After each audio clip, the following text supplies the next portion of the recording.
don Alfonso Bullón de Mendoza, presidente de la Asociación Católica de Propagandistas, don Jesús Fernández, vicario general de Valladolid, señor consejero que representa el Ayuntamiento de Valladolid, don Jesús, don José Andrés, conciliario del Centro de Valladolid de la Asociación Católica de Propagandistas, queridos miembros de la Asociación Católica de Propagandistas, señoras y señores. Como representante del Santo Padre en España, acojo sentidamente la invitación presentada con el reconocimiento del Papa Francisco por este hermoso gesto de comunión y de afecto, y sobre todo de manifestado propósito de iluminar nuestro compromiso cristiano en la siempre pendiente tarea de cooperar en la evangelización. Muchas gracias en nombre del Santo Padre y su bendición. Empiezo con una advertencia. Siento inadecuado hablar de la evangelización porque tenemos muchísimos expertos sobre el tema, sobre todo en España, que pueden tratarlo mucho mejor que el nuncio. Pero sí, también es verdad que hay un solo nuncio en cada país. En España hay solo nuncio, y con la hermosa introducción de don José Andrés sobre qué hace un nuncio, creo que también podría ser útil, sino interesante también, podemos decir, compartir una cierta visión, un cierto punto de vista que podría ser un poquito diferente que los de los expertos en materia. Creo que en primer lugar, porque como filipino no soy en un cierto sentido primariamente misionario, sino yo soy beneficiario de la evangelización, beneficiario de la enorme labor de evangelización de los misioneros españoles en Filipinas a través de los siglos, misioneros que nos trajeron la fe cristiana, la herencia más importante que España dejó en las Islas Filipinas. Ahora en España hay un legado del romano pontífice que es filipino, lo que viene casi a concluir que como en el caso de la circunnavegación de Magallanes y Elcano, por la cual el Evangelio llegó a las Islas Filipinas, la fe también ha dado la vuelta al mundo. Por tanto, participar en este acto sobre educación y evangelización es para mí una razón de muy honda satisfacción. Además, creo que pasando mis últimos 33 años vagando por el mundo, podríamos decir, al servicio de la Iglesia Universal en más de 10 países, y también 15 años en la Secretaría de Estado en el Vaticano y antes las Naciones Unidas. Creo también que estas experiencias me han dado muchas ocasiones de misión, podemos decir, formas de misión que son particulares, formas de ejercer la proclamación del Evangelio ante países que de seguro no son cristianos. Concluyo mi advertencia afirmando que no ha sido mi intención de justificar mi ignorancia. Ahora vamos al tema. ¿En qué consiste la evangelización?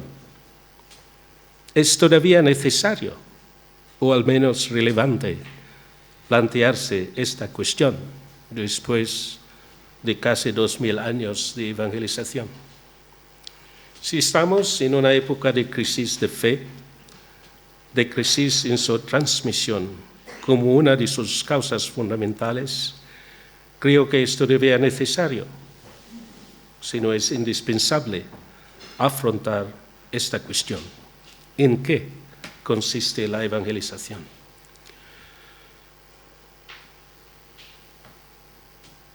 ¿Qué duda cabe de que la realidad de la misión es connatural? Y justo decir, teológicamente, esto no es herejía, que es coeterna con la Trinidad. Jesús, que procede del Padre eternamente, evangeliza cuando dice: el Padre que me ha enviado vive y yo vivo con el Padre. El Padre evangeliza enviándonos a su Hijo. De ahí que el Concilio Vaticano II enseña: la Iglesia peregrinante es misionera por su naturaleza, puesto que toma su origen de la misión del Hijo y del Espíritu Santo, según el designio de Dios Padre. Y ahora el Señor mismo confió y sigue confiando la misión evangelizadora a sus discípulos. Id, pues, enseñar a todas las gentes, bautizándolas en el nombre del Padre, del Hijo y del Espíritu Santo, enseñándoles a observar todo cuanto yo os he mandado. España ha sido a través de los siglos cuna de miles y miles de misioneros. Aquí en Valladolid tenemos el convento de los agustinos filipinos, de donde salieron más de 3.000 hacia Asia Oriental. Y de estos más de 3.000 misioneros, todos o casi todos, estuvieron destinados en Filipinas o ligaron sus destinos misioneros por la ruta del Galeón de Manila, que unía Europa, América y Asia, una ruta descubierta por el grande viajador misionero agustino Andrés de Urdaneta. Y la Iglesia en España sigue siendo una grande iglesia misionera, no obstante los cambios, en particular en las últimas décadas, con siempre menos misioneros españoles. Por ejemplo, creo que casi el 100% de mis profesores de teología y derecho canónico y filosofía también, todos eran misioneros españoles, muchísimos, casi todos de Castilla y León, Calaruega, Valladolid.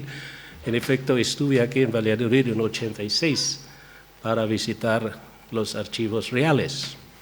Y sí, un poquito de curiosidad, especialmente en aquel año yo sabía que está en este archivo, creo, los documentos que podemos decir prueban que Santa Teresa de Ávila, el padre de Santa Teresa de Jesús, era judío.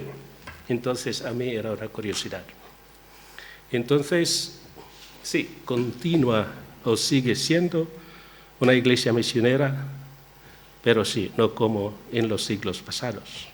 Según los datos de las obras misionales pontificias, España todavía envía 11.000 misioneros a territorios de misión, pero hay siempre menos. Ya en 2018, de los 50 misioneros que salen para la misión, 200 regresan. Cada año hay siempre menos y son más ancianos, y hay poco relevo entre los jóvenes.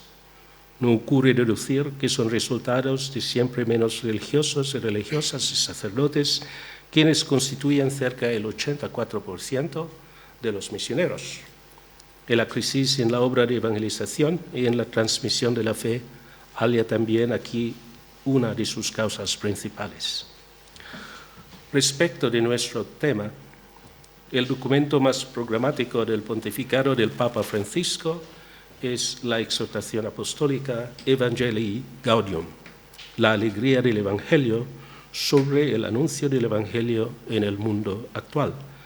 Por supuesto, ese es solamente uno de los grandísimos documentos en la serie, podemos decir, y si desde el Vaticano II con adyentes, hay muchísimos otros documentos. Cada pontificado ha tenido su grande documento sobre la evangelización.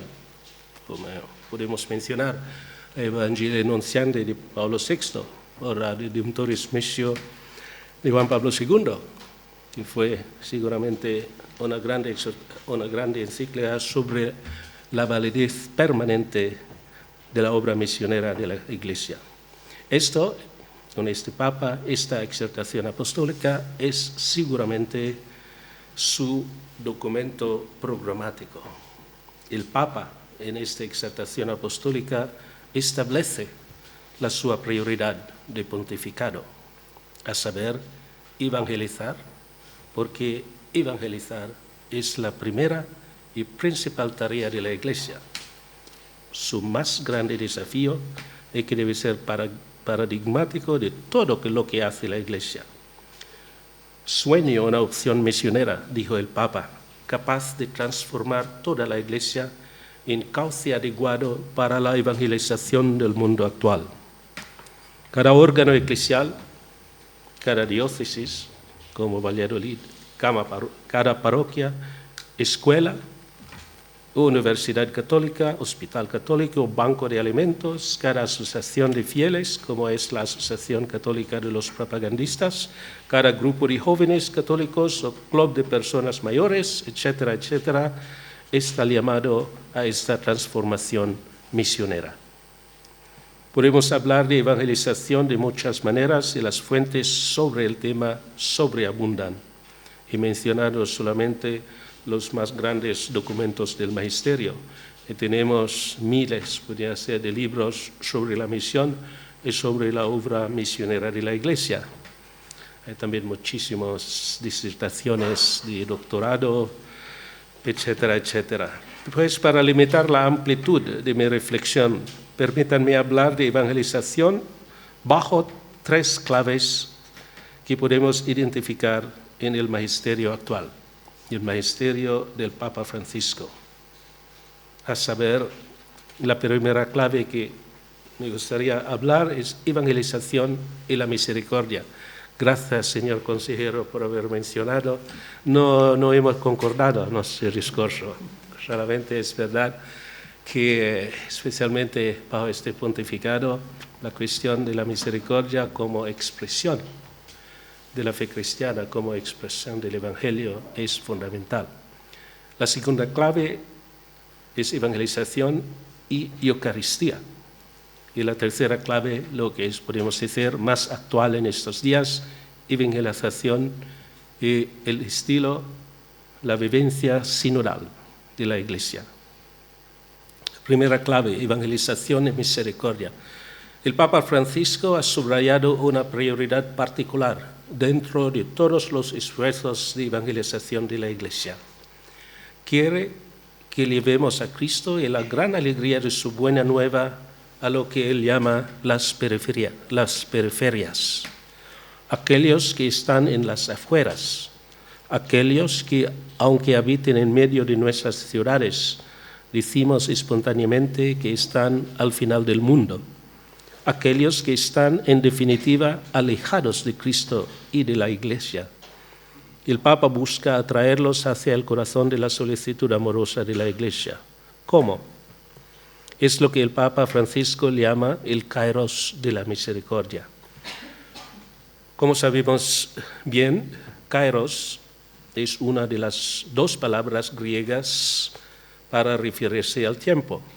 El otro es cronos, de donde deriva la palabra cronológico, que significa tiempo entendido como segundos, minutos, horas, días, etc.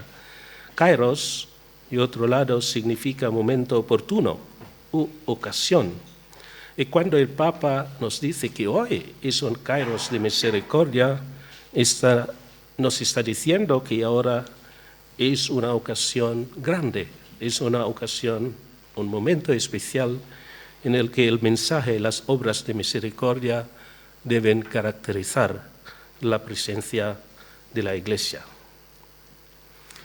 Entrando por la ciudad he visto una grande publicidad, Dreaming of You, soñando de ti, y pues Kairos Homes. Esto es, Kronos Homes, no Cairo, Kronos Homes. Entonces esto me hace recordar también que en Valladolid hay viviendas de una empresa, creo que se llama Kronos, el tiempo. El Papa en su carta para introducir el jubileo extraordinario de la misericordia en 2015, dijo: ha llegado de nuevo para la Iglesia el tiempo de encargarse del anuncio alegre del perdón. Es el tiempo de retornar a lo esencial para hacernos cargo de las debilidades y dificultades de nuestros hermanos. La Iglesia tiene la misión de anunciar la misericordia de Dios, corazón palpitante del Evangelio, que por su medio debe alcanzar la mente y el corazón de toda persona. En nuestro tiempo en el que la Iglesia está comprometida en la nueva evangelización, el tema de la misericordia exige ser propuesto una vez más con nuevo entusiasmo y con una renovada acción pastoral. Es determinante para la Iglesia y para la credibilidad de su anuncio. En su primera homilía dominical, el Santo Padre planteó en marzo de 2013, planteó estos dos temas principales de su pontificado: evangelización y misericordia, de modo conjunto, como ahora educación y evangelización.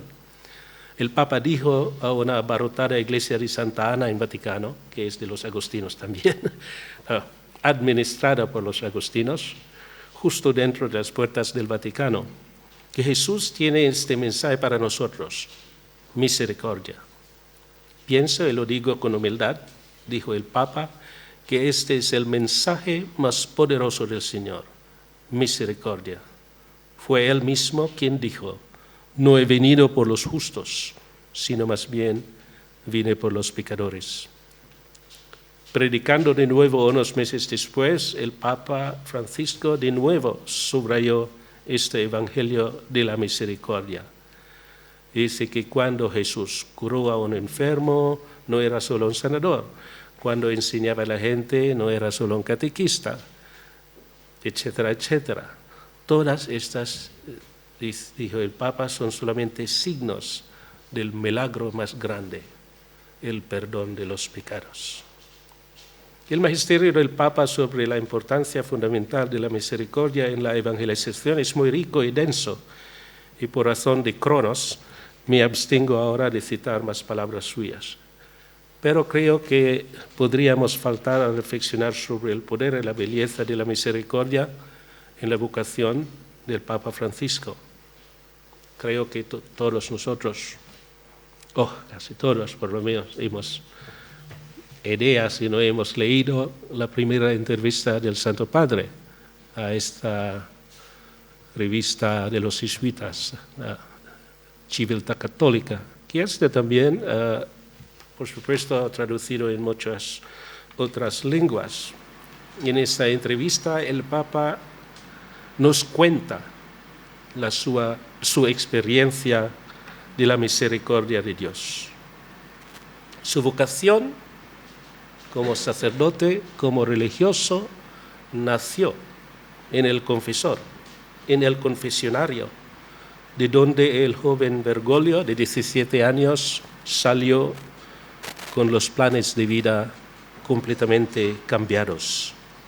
La experiencia de la misericordia de Dios en la confesión fue tan poderosa que siento que Dios lo llamaba a ser sacerdote para poner esa misericordia también a disposición de los demás, etcétera, etcétera. Nos lo sabemos la historia. Es casi para decir en esta historia que el Papa ha llegado a ser Papa por la gracia de la misericordia de Dios. Sí, por eso nosotros leemos en su lema episcopal y luego papal: miserando atque eligiendo. Es un poquito difícil traducir en lenguas modernas, pero eso significa que el Señor nos llama así en el acto mismo de tener misericordia para nosotros. Y de este modo transformarnos para que nosotros mismos podamos ser también nosotros apóstoles de su misericordia. Esta conexión entre haber recibido misericordia y haber sido llamado por Dios a proclamar y compartir esa misericordia con los demás nunca ha abandonado al Papa Francisco. Sí, por eso, con esta experiencia fundamental de su vida, él, como programa de su pontificado, pone delante a nosotros esta interconexión fundamental entre, podemos decir, la eficacia de nuestra obra evangelizadora y misericordia. No podríamos ser eficaces en nuestra evangelización si no hay misericordia, porque, repito, todas las obras del Señor están en esta clave. En breve, el objetivo del pontificado del Papa Francisco ha sido ayudar a todos nosotros a reconocer que cada uno de nosotros es pecador, pero mirado con infinito amor misericordioso por el Señor y miserando atque eligiendo, que como el Señor busca perdonarnos nuestros pecados, quiere simultáneamente elegirnos, llamarnos y enrolarnos para ir a ayudar a todos los que conocemos, para que se den cuenta, como nosotros, que Dios también los mira a ellos con misericordia. La segunda clave de evangelización, en que consiste la evangelización, el pontificado de Papa Francisco, es la importancia fundamental de la Eucaristía. Creo que no hay duda, creo que esto es ortodoxo. No solo la Eucaristía es la cumbre de la evangelización, sino también la expresión de la misericordia y la fuerza dinamizadora de la sinodalidad, en cuanto que se trata de Cristo que se entrega en gesto de amor en su sacrificio. La Iglesia nos enseña a través de los siglos, milenios ahora, la Eucaristía es la cumbre de nuestra vida cristiana. La Eucaristía es nuestro tesoro más preciado. La Iglesia siempre ha entendido la evangelización como el esfuerzo por dar a conocer a Cristo y hacerlo presente en la existencia cotidiana de todas las sociedades. Era natural entonces que los misioneros se esfuerzan por hacerlo presente en el sacrificio del altar, en un templo que fuera casa de Dios y también casa de su pueblo. Los misioneros supieron comunicar su amor por la Eucaristía a los artistas cuyas obras siguen siendo el tesoro más preciado de nuestro hemisferio, y también, por ejemplo, en mi isla, son las iglesias, no les llamamos las iglesias coloniales, quiere decir las iglesias construidas durante la época española, que nosotros heredemos como verdaderamente los patrimonios más grandes que tenemos ahora. Creo que en España también no hay ninguna duda sobre la cuestión. Uno va en Córdoba a ver la mezquita catedral, uno va en Sevilla a la Sagrada Familia, a la Virgen del Pilar, etc. Y nosotros, todas estas obras artísticas por la gloria de Dios en la Eucaristía, nos siempre superan. Ahora no somos más capaces de construir toda esta grandiosidad, no obstante que tenemos mucho más dinero. Pero sí que este es también el espíritu de la evangelización durante todos estos siglos. La gloria de Dios. Hacemos a conocer esta gloria de Dios a través de la Eucaristía en un templo digno del Señor. Creemos que la Eucaristía contiene toda la riqueza espiritual de la Iglesia. Y sin embargo, no obstante esta, podemos decir, conciencia de este conocimiento, a pesar de la importancia fundamental de la Eucaristía en nuestras vidas como católicos, las estadísticas muestran que la asistencia a misa dominical continúa disminuyendo en muchas partes del mundo, en particular en las iglesias de antigua tradición cristiana, como España. ¿Cuáles son las causas de este desinterés o incluso abandono de la Sagrada Eucaristía por parte de muchos fieles católicos? Obviamente es muy difícil vender cosas espirituales invisibles. Y la Sagrada Eucaristía está en la cima de estos misterios, que es muy difícil vender, podemos decir. ¿Por qué? Como nos dice Santo Tomás, porque los ojos no pueden ver, los oídos no pueden oír, la nariz no puede oler. En una sociedad existencial, podemos decir, una sociedad de experiencia, estas realidades espirituales verdaderamente son muy difíciles a ser percibidas por la gente. Entonces, desde el principio. La Eucaristía ha sido siempre difícil. Basta pensar a los milagros eucarísticos, podemos decir, a las multiplicaciones del pan de parte del Señor. La gente abandonaba al Señor después que el Señor diera este enseñamiento, que yo soy el pan vivo bajado del cielo. Todos lo abandonaron, porque esta formación, como dice el Evangelio, era muy difícil de aceptar. Es así también en nuestro tiempo, pero creo también que tenemos culpa nosotros, porque hay un abandono o un amor menguante por la Eucaristía. Nosotros, obispos y sacerdotes, por ejemplo, debemos preguntarnos si hemos explicado bien la doctrina de la Eucaristía a nuestros fieles, o si hemos ayudado a los catequistas a situar la Eucaristía en el centro de su misión evangelizadora. También los padres y los profesores deben preguntarse si han hecho lo suficiente para transmitir a las generaciones jóvenes el amor por la Eucaristía. También fallamos por nuestro comportamiento ante la Eucaristía. ¿Se imaginan el efecto que tendría en los fieles si un obispo o un sacerdote recorriendo una iglesia sin dar ningún signo de reverencia al Santísimo Sacramento? Esto es también mi experiencia. Ando también en varios momentos de mi vida, también en varias partes del mundo, ver un obispo o un religioso o religiosa que entra en la iglesia sin hacer ninguna reverencia al tabernáculo es verdaderamente casi escandaloso, podemos decir. Es un grande acto de educación, un grande acto también de deseducación, podemos decir.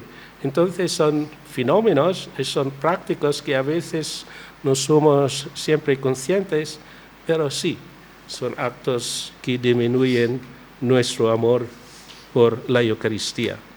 Hay también quienes, especialmente en el contexto del movimiento ecuménico, hay quienes entre nosotros también que enfatizan demasiado la Eucaristía como un momento fraterno, como un momento de agregación, dejando en la oscuridad el misterio. Hay sacerdotes que al enfatizar la misericordia de Dios minimizan la necesidad del perdón de Dios por los pecados graves antes de recibir la Sagrada Comunión, etcétera, etcétera. Son prácticos, son cosas que muchos de nosotros observamos cada día. Entonces, creo que la disminución de la reverencia del amor por la Eucaristía por parte de tanto de los sacerdotes como de los fieles es una de las principales causas de la crisis de la fe. Entonces, en este tema de evangelización, creo que no hay evangelización eficaz si nosotros, especialmente los responsables, primos responsables de la evangelización, de la obra evangelizadora, no tenemos o no volvemos a este amor grande y profundo por la Sagrada Eucaristía. El Papa vuelve a insistir en ello. Dice, esta mañana, mientras celebraba la Eucaristía, pensé mucho en esto, porque es lo que nos da la vida. La Eucaristía, de hecho, es la respuesta de Dios al hombre más profundo del corazón humano, al hambre de vida verdadera. Lamentablemente, a día de hoy, a veces, entre nuestros fieles, alguno cree que la Eucaristía sea más un símbolo que la real y amorosa presencia del Señor. Esto es la realidad, y entonces, para evangelizar como se debe, podemos decir, tenemos que volver a este grande amor eucarístico. El objetivo primordial de la nueva evangelización es reavivar las llamas agonizantes de nuestro amor por el Señor y comencemos con una renovada devoción y amor por la Eucaristía. Y finalmente, la tercera llave que quiero hablar un poquito es la evangelización y sinodalidad. Por supuesto, sinodalidad no es una nueva realidad en la Iglesia, es también de la naturaleza de la Iglesia. Pero esto, por supuesto, ahora vuelve con fuerza gracias a este sínodo, gracias también a todos los homilías, a todas las homilías, discursos del Santo Padre que hablan de sinodalidad. Especialmente para uno que trabaja en un país como un país ortodoxo, hay siempre un sínodo, o también los protestantes en la Iglesia anglicana hay un sínodo. Por eso, esto es, por supuesto, tienen un otro significado del sínodo, o por lo menos tienen una otra práctica, una otra concretización de lo que es un sínodo o una sinodalidad. Por nosotros, esto es también un desafío, porque ya especialmente aprendiendo lo que es el sínodo en la Iglesia de Inglaterra o un sínodo en la Iglesia ortodoxa, para nosotros volver a entender, a comprender bien lo que es la sinodalidad en el sentido de la Iglesia católica no es fácil. La palabra sínodo, como lo sabemos bien, significa, el Papa lo repite siempre, caminar juntos, caminar con, hacer un camino juntos, para que juntos, con la luz del Espíritu Santo, podamos conocer lo que Dios pide a la Iglesia en cada momento, para llegar a hacer realidad la obra misionera de llegar a todos. Con las etapas del sínodo no se quiera dar a entender que estemos en un parlamento. También esto, el Papa muchas veces ha tenido que salir para que no sea que no tenga una comprensión, podemos decir, errónea de lo que es un sínodo para la Iglesia. Porque la Iglesia es una comunión, busca en común la verdad. Todos los miembros aportan los dones que cada uno ha recibido de Dios. Urge tomar conciencia de la corresponsabilidad. Eso es también la sinodalidad, es casi sinónimo con corresponsabilidad. Caminar juntos, según sus dones, según sus vocaciones, etcétera, etcétera. Cada uno de los bautizados, cualquiera que sea su función en la Iglesia, el grado de ilustración de su fe, es un agente evangelizador. Y la nueva evangelización debe implicar un nuevo protagonismo de todos, no solamente de los obispos, de los sacerdotes. El Papa también refiere siempre a un pecado, dice él, del clericalismo. A veces el clericalismo no es solamente un pecado de sacerdotes. A veces hay también laicos que son más clericales que los sacerdotes, en su sentido de iglesia, etcétera, etcétera. Entonces, el Santo Padre pide que ninguno de nosotros, nadie de nosotros, se sienta, podemos decir, al margen de este proceso sinodal, de este camino sinodal. En este sentido, me alegra que en España todas las etapas se hayan caracterizado por una grande y gozosa participación.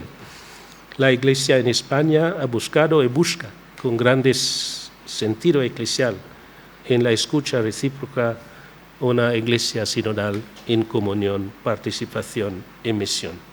Quiero terminar con las palabras que el Papa nos ha dirigido el día de miércoles, el 4 pasado, en la Santa Misa con la que se abría este sínodo. El Papa decía: esta es la principal tarea del sínodo, volver a poner a Dios en el centro de nuestra mirada, para ser una iglesia que vea a la humanidad con misericordia, una iglesia que tiene a Dios en el centro, porque así Jesús quiere a su iglesia, su esposa. Por supuesto, hay mucho más que hacer, hay mucho más que aprender, pero sostenidos por las oraciones de todos y nuestra común gozosa experiencia sinodal, caminando juntos, continuamos evangelizando. Muchas gracias por su atención.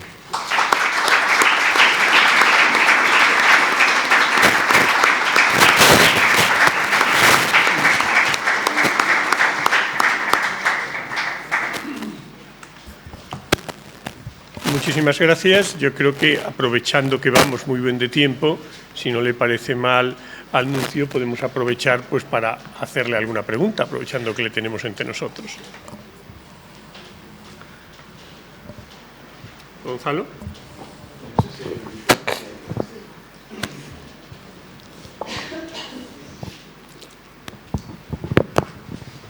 Yo, por romper el hielo, me voy a lanzar al ruedo. Muchísimas gracias. Muchísimas gracias, en primer lugar, señor don Bernardito, por el honor de tenerle aquí en Valladolid, por el privilegio de haber podido escuchar su enseñanza acerca de la evangelización y la educación. Yo querría saber su opinión, porque cuando se saca el tema de conversación de la evangelización, hay muchos cristianos que dicen, no, si yo ya menciono a Jesús. Cierto es que Dios le concedió el nombre sobre todo nombre, y que por lo tanto, al pronunciar la palabra Jesús, toda rodilla se dobla en el cielo y en la tierra del abismo, ¿no? Es decir, ¿basta para evangelizar simplemente la mención del nombre Jesús o se requiere alguna iniciativa más? Porque en definitiva la evangelización no es nuestra, es del Espíritu Santo, ¿no? Esa es una. Y la segunda pregunta, no sé si prefiere contestar y le hago luego la siguiente o le hago las dos de continuo y responde si quiere. ¿Es posible evangelizar sin reconocer previamente, bien interiorizada previamente, tanto el señorío de Jesús como a Jesús como Salvador nuestro? Es decir, ¿podemos realmente transmitir un mensaje sin tenerlo vivo interiormente? O, bueno, cualquier labor como la va a completar el Espíritu Santo es válida. Creo que la primera, gracias Gonzalo. Por supuesto, la primera cuestión es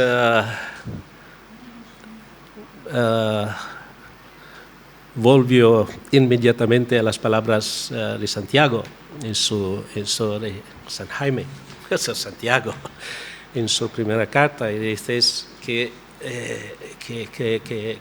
muéstrame tu fe, te muestro mi fe con mis obras. Entonces, eso es seguramente confesar la fe, confesar el nombre de Jesús, también gritando el nombre de Jesús, pero al mismo tiempo no hay coherencia entre los que uno proclama, entre los que uno grita, y con su vida absolutamente no es solo que no evangeliza, sino es una contradicción, una cosa muy negativa para la evangelización, sobre todo para la credibilidad del mensaje cristiano. Creo que esto es también, no es solamente en el campo de la evangelización, sino también en todos los campos. Uno que enseña pero vive contrario a lo que enseña es absolutamente contraproducente. No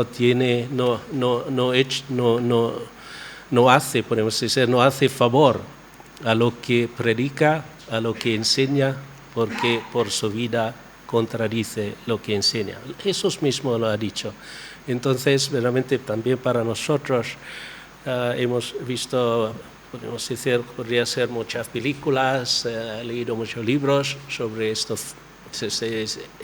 verdad fundamental en la evangelización, porque evangelización, como nos dice siempre, todas las fuentes de la espiritualidad, de la obsesión, uno de los principios fundamentales es que si no se evangeliza por las palabras, sí, también por las palabras, sino y sobre todo por testimonio, por las obras.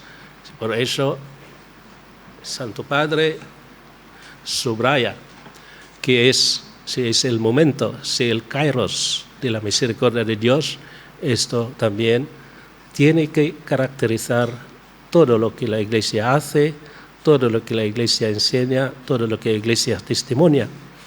Es verdad que Jesús en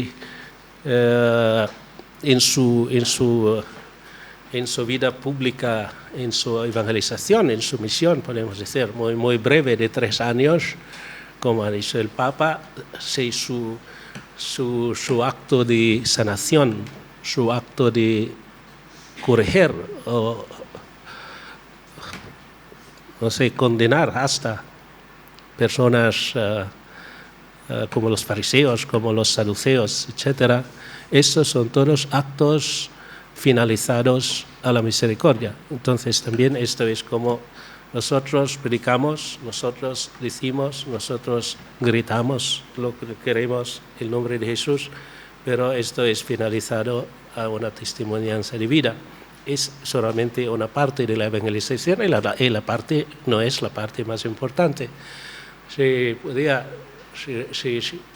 recordemos, por ejemplo, de la película, si hablamos de la película La Misión, por ejemplo, ¿cuál es el acto misionero más espectacular de Jeremy Irons, del jesuita, que se echó crucificado en las cataratas? Entonces esto es espectacular, es casi mostrar el crucifijo en su acto, casi mostrar la misericordia de Dios, el mensaje de la redención, que en su acto de echarse prácticamente es casi exhibicionismo, pero es un gesto mucho más potente que predicar. Es una forma de predicación, no con las palabras, especialmente en aquel tiempo no hablaban todavía español y no hablaban tampoco los idiomas autóctonos. Entonces, ¿cuál es la mejor forma de evangelizar en tal contexto? Hacer, mostrar, ilustrar con las obras y con gestos. Yo también, siempre respondo muy largo, porque especialmente en la experiencia de la evangelización en las Filipinas, eso hay muchos españoles, casi todos, no piensan en este sentido, que la evangelización en las Filipinas no se hacía en español, porque unos días después de su llegada en Manila en 1581, el primer obispo de Manila tomó 2 decisiones después de haber convocado a los misioneros en 4 sínodos en 10 días. 2 decisiones fundamentales para la evangelización. La primera era la condena de la esclavitud y la liberación de los esclavos, porque en Filipinas también en aquel tiempo, como en todas las partes del Nuevo Mundo en aquel tiempo, no teníamos sacrificios humanos, como ahora se ve en Teotihuacán y en México. Pero sí que la esclavitud existía, creo que en todas las sociedades en aquel tiempo, porque hablando de derechos humanos, el concepto de derechos humanos verdaderamente viene de Salamanca, podemos decir, salió de Salamanca. Entonces, por supuesto, Francisco de Vitoria, Bartolomé de las Casas y también el primer obispo de Manila fue alumno de Salamanca, de Bartolomé de las Casas y de Antonio de Montesinos. Entonces, esto es importante, esto es ya la testimonianza, esto ya es obra. ¿Cómo hacer la evangelización? Mostramos esto. Los esclavos también son personas. Y la segunda decisión, que podría ser realmente interesante, es que la evangelización se cierra en los idiomas autóctonos, no en español. Por supuesto, la liturgia en aquel tiempo era solo latín, entonces no era tampoco el problema. 7 o 6 años después de la llegada del primer obispo, él mismo tradujo el catequismo, que es la doctrina cristiana, en chino, porque él sabía el chino, y en tagalog. Entonces esta es una manera. Creo que por esto que la evangelización en las Filipinas era tan sereno. Digo siempre que la tragedia más grande de la iglesia en Filipinas, que después de 5 siglos de evangelización no tenemos tampoco un mártir. No hemos matado a nadie. Mientras en otras partes del Asia todos los que llegaron a ley todos fueron tenemos 2 santos filipinos, todos 2 mártires. El primero, Lorenzo Ruiz de Manila, pero martirizado en Japón en 1636 durante la segunda persecución muy dura de los samuráis. Y el segundo fue martirizado en Guam.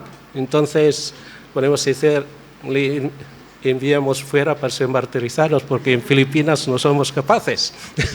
Ya son, realmente son maneras de evangelización que a mi reflexión, podemos decir, realmente fueron muy, muy eficaces porque eran más obras que palabras. Y creo que en ese sentido. El segundo es también más o menos la misma. La respuesta es más o menos el mismo principio. Santo Tomás nos dice, no podemos dar lo que no tenemos, lo que nos poseemos. Realmente no esto es el principio, que no podemos dar, no podemos evangelizar sin verdaderamente creer que Jesús es nuestro Salvador. No podemos evangelizar si no creemos en el Evangelio. Pero, de hecho, hay muchísimos que evangelizan que verdaderamente no crean. Es por eso que hay una incoherencia entre lo que predican y lo que actúan, y lo que cómo viven.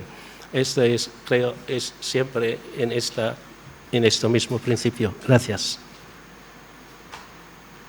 ¿Cómo ayuda los movimientos nuevos en esto que está pasando en España o en el mundo también? No. ¿Cómo cree usted que está ayudando los movimientos nuevos sabe para la evangelización en España y en el mundo? Sí. Gracias. En cada época de la Iglesia, basta, podemos decir, dar una mirada larga, una mirada rápida y larga de la historia de la Iglesia, que en cada época ha tenido siempre movimientos que eran podemos decir, realmente las antorchas de la obra misionera de la Iglesia, los periodos de los religiosos en los siglos pasados. Eso era muy grande. Los periodos de los movimientos. Ahora, por supuesto, podemos decir, ahora es la hora de los movimientos. Es claro. Si uno va por las parroquias, si uno va por las diócesis, siempre es que el obispo, el párroco, puede hacer las cosas verdaderamente, no quiero decir exclusivamente, pero en una larguísima medida a través de los movimientos, a través de las asociaciones, incluso en este sentido, a través, especialmente en Andalucía, a través de las hermandades y cofradías. Entonces, el sacerdote puede hacer lo que puede, o tiene que hacer lo que puede, pero no puede ligar a todos. Y son los movimientos que obran, que son los movimientos que proclaman. No quiero ser muy específico, pero sí, reflexionando sobre la historia reciente de la Iglesia en Francia, por ejemplo, la crisis de la fe en Francia también, sobre todo en Países Bajos, en Bélgica, mirando un poquito cómo estas iglesias pequeñas, iglesias particulares, parroquias, capillas, ermitas, sobreviven muy bien la fe gracias a nuevos movimientos. Por ejemplo, digo nuevos, por ejemplo, en nuestro tiempo, después del Concilio Vaticano II, ¿cuántos nuevos movimientos surgieron, nacieron por el impulso del Segundo Vaticano II? Entonces, a veces es difícil leer lo que sucede en la Iglesia en poco tiempo. Si uno echa una mirada larga y se ve un poquito más, creo, más claro cómo en cada época hay siempre, el Señor suscita siempre antorchas, fuerzas, nuevas fuerzas. Se puede imaginar que no pasé mucho tiempo en Francia, pero visitando un poquito estos movimientos como los movimientos nuevos en Francia son realmente los focolares ya de comunidades que están, podemos decir, que ya la práctica es ya completamente casi extinguida. Entonces, tener familias, grupos de jóvenes, también intelectuales. Basta dar una mirada también a la historia teológica, a la historia intelectual de la Iglesia en Francia o en España. Siempre, en cada época, hay grandes intelectuales que nos da un cierto camino, una cierta orientación para ver nuestra fe, para resucitar nuestra fe. Entonces, no hay ninguna duda, y también el Santo Padre lo dice siempre, que los movimientos seguramente es una parte del kairos de la Iglesia, es una parte de lo que el Señor pide a su Iglesia hoy. Quizás que un día estos movimientos van a desaparecer, que eran menos, pero harán nuevas. Entonces, esto es, y tenemos seguramente la confianza en cada época, el Espíritu Santo suscita estas guías, estos caminos, que muchos de nosotros vemos la luz y podemos seguir. Gracias.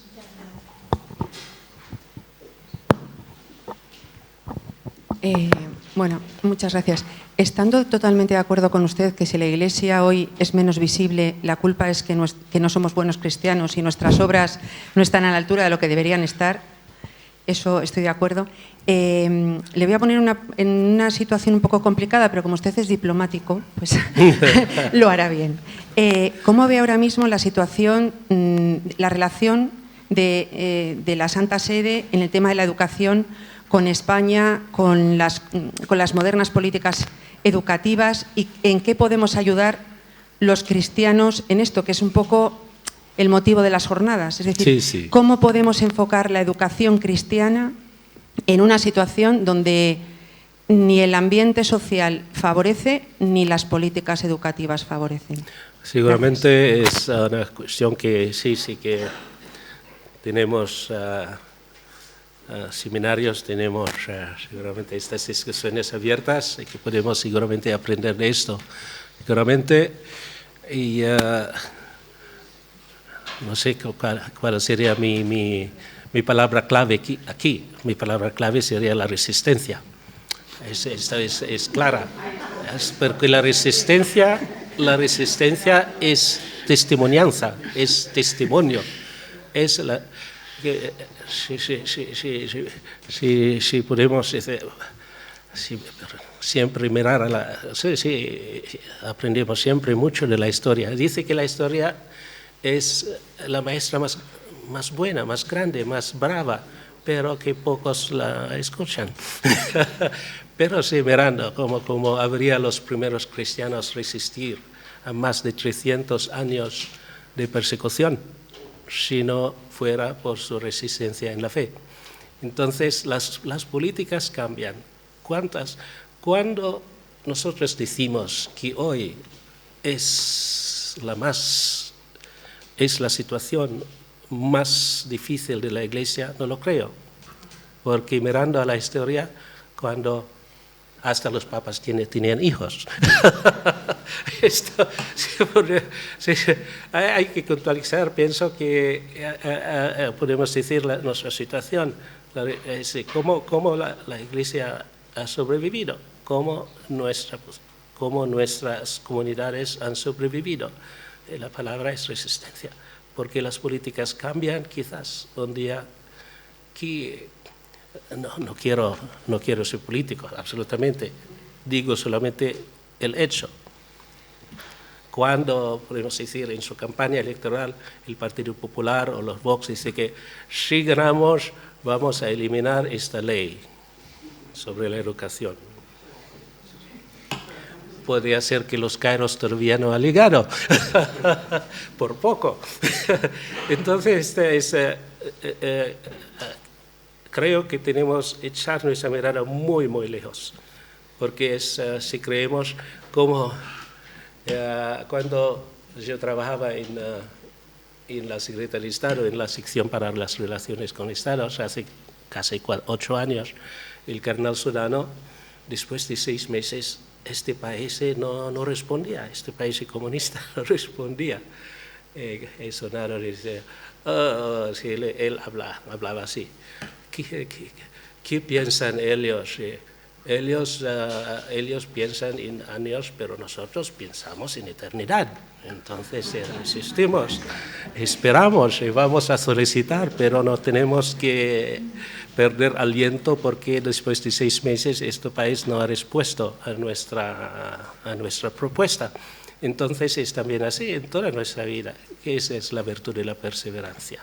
Si no tenemos la virtud de la perseverancia, jamás llegamos a la santidad, porque en cada día, en cada momento, hay grandes tentaciones de desviarnos de nuestro camino, de nuestra peregrinación. Entonces, podría ser que hay muchas palabras claves, pero creo que esto que me viene en mente ahora. Gracias.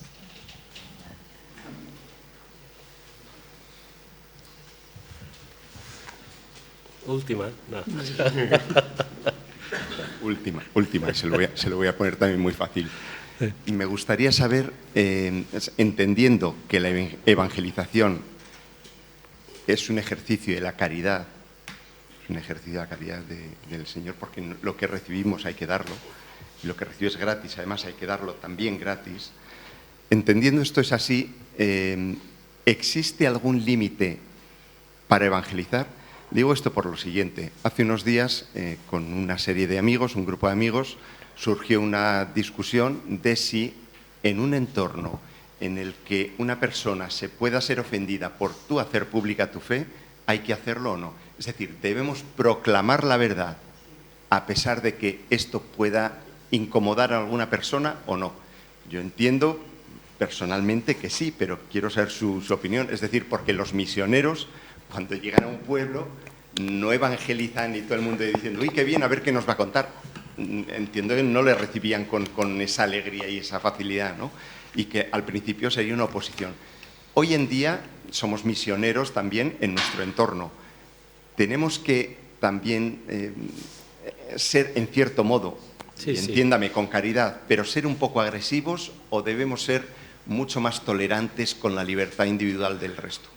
Ser tolerante seguramente no quiere caliar sobre lo que uno cree, pero sí que la clave, creo, la clave de principio de la respuesta es que hay que entender bien, comprender bien lo que es la evangelización, lo que es la proclamación, porque no es como el Papa dice siempre, la proclamación no es proselitismo, no es forzar lo que uno cree, es una propuesta.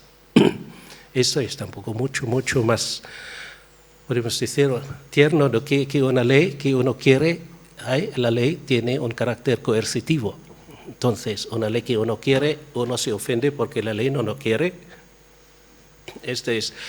A veces hablamos de derechos humanos, de libertad de expresión, etcétera, etcétera, pero los que piensan, los que respetan libertades, no respetan esta libertad de proponer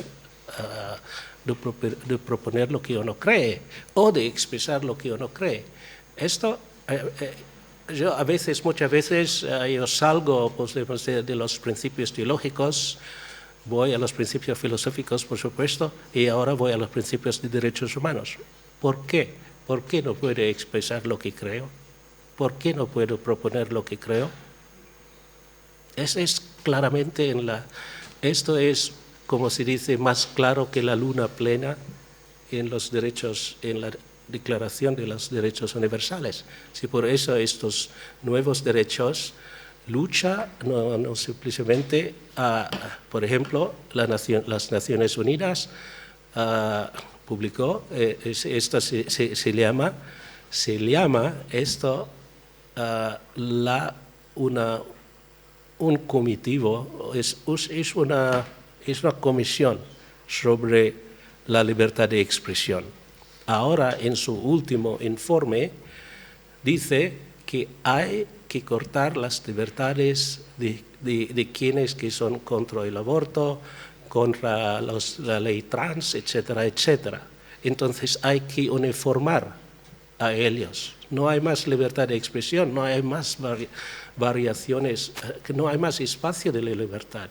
Eso es, creo que decir, si yo voy a si yo voy a decir ahora Cristo y uno de vosotros se ofende, podemos decir, excuse me, pero disculpe, pero esto no estoy imponiendo lo que cree, estoy proponiendo. Esta es un principio fundamental de la evangelización.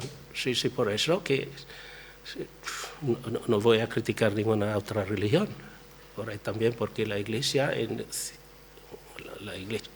en ciertos periodos también tenía, podemos decir, un método de evangelización muy, muy fuerte. Entonces, pero esto es muy difícil condenar la historia, por eso esta woke culture, esta damnación, memoria de todo lo que es del pasado, porque ya no están de acuerdo con nuestros principios o nuestras creencias hoy. Creo que esto es también muy, muy peligroso. No podemos, por supuesto, hay la verdad objetiva, pero esta verdad objetiva ha sido entendida la progresión de la comprensión del hombre. Esto es también la progresión de nuestra comprensión y vivencia de la revelación. No hay diferencia. La verdad de los derechos humanos, porque solamente en alta medioevo, casi ya la edad moderna, que el concepto de los derechos de las naciones surgió, y no porque antes. Y ya podría ser, ya tenía idea, ya tenía muchos principios, pero el hecho que podemos decir, se convirtió en un principio universal, no es desde los inicios, solamente hace 500 años. Entonces, esto es también, creo que son criterios también para leer cómo podemos decir, un espacio no digo de la misericordia por el pasado, pero un espacio de comprensión cómo estas realidades, estas verdades fueron comprendidas en su tiempo. No digo que apreciamos todos lo que hizo en el pasado, pero tampoco que podemos condenar todos según los criterios de hoy. Creo que está claro. Por supuesto, tenemos que disculparse. ¿Cuántas veces el Papa se disculpe? Sobre todo, me recuerdo, estuve en Roma trabajando en la Ciudad de Estado durante el Grande Jubileo. En cuando Juan Pablo II pidió disculpas universal en nombre de todos los cristianos, de todos los católicos en igual manera. Y cuánta reacción, recelo, es de que no podemos... Primero que, sí, los errores del pasado, pero eran podemos decir, errores sinceros, podemos decir, son errores porque la comprensión de la cosa era así. El segundo es, ¿por qué tenemos que pedir perdón por los pecados que no hemos cometido? Entonces hay siempre reacciones. Y entonces por eso que también nosotros tenemos también este espacio de pensamientos, de lecturas de lo que hasta que el magisterio de la Iglesia dice. Hay lo que nosotros decimos siempre como principio. Hay una reserva mental hasta a lo que el Papa enseña. Esto, pero antes de tener esta reserva mental, tenemos que hacer esta disposición de aceptar, de acatar lo que enseña nuestra Iglesia. Por supuesto, si vamos a la teología más compleja de los dogmas, de las declaraciones infalibles, de las declaraciones no infalibles, pero declarado de la Colegio Episcopal, por supuesto, junto con el Santo Padre y jamás con el Santo Padre, etcétera, etcétera, la doctrina social de la Iglesia, las proposiciones políticas. Cuando la Iglesia dice, ¿cuál es la mejor forma de gobierno? ¿Cuál es la mejor forma de...? Sí. ¿Tenemos una respuesta como Iglesia? No tenemos, hay libertad. Por supuesto, que dice San Pío XII, que dice, no tenemos, pero hay formas de gobierno, hay formas de política que son más coherentes con la naturaleza humana. ¿Cuál es? Quiere decir que la dictadura jamás podría ser considerado una opción legítima. La democracia, por supuesto, podemos decir, por supuesto, hay varios grados de democracia, es la expresión política más adecuada a la naturaleza humana. ¿Por qué? La democracia permite este espacio de libertad. Creo que esto es muy de sentido común. Como se dice, no ocurre un astronauta para entender eso. Esto es, creo que allí terminamos y mejores deseos a las discusiones. Espero que, por supuesto, los colegios católicos en España todavía tienen mucha fuerza. Los tiempos cambian, hay siempre menos religiosos que se dedican completamente a esta tarea. Y por eso que también debemos hacer el kairos de los laicos comprometidos para continuar esta misión educadora y evangelizadora de la Iglesia. Gracias.